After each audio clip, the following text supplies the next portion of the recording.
you're really into motorcycles. Why don't you write a story about motorcycles? And I tried, and it was just bad, and everything I wrote was like so forced and bullshit. And finally I said, I can't do it. I'm not going to write it. And the minute I said, I'm not going to do this, I started writing. It just kind of started to come out, and it's good. Do you write by hand? I do. Yeah? Mostly. Do you feel more of a connection when you write by hand? No, that's not why I do it. Because I'll write any which way, whether it's on the phone, whether...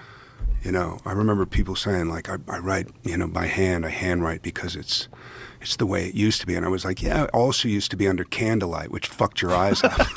You know also used to be people had slaves. Yeah. And also you can only get around by horse. Paint on caves and shit. Why don't you go paint on a cave? Tell me a story. Try to get it published. Yeah, get a witch doctor to take care of your broken leg. I don't care how it comes out. I think real writing is anywhere, anytime, however you can get it out. I don't think there's a muse that's needed.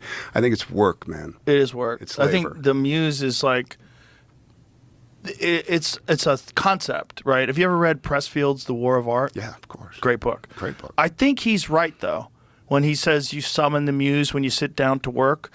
But that's also just like an intention thing. Like you have so much time and effort put on a thing, and when you do that, your mind gets more in sync with creativity. Yeah. But if you treat it like it's a muse, it actually does work. Like if you show up every day and like say... Click into that thing. And pay respect to the muse. I'm sitting here and I'm ready to write, and I'm a professional, and I'm ready to go. And treat it like you're summoning the muse. It actually works. There actually is... an effect that happens. I don't know if there's an actual muse, but you can understand why someone would think that there's a muse because... Yeah, but why do people chant? Why do people meditate? Why do people that? That's the muse. Whatever the muse is, it's like talking about God. What's God? I don't know. It depends on who you're talking to. Yeah. God is a feeling. God is something that fucking thing that keeps you inspired. It keeps the gasoline at a high octane.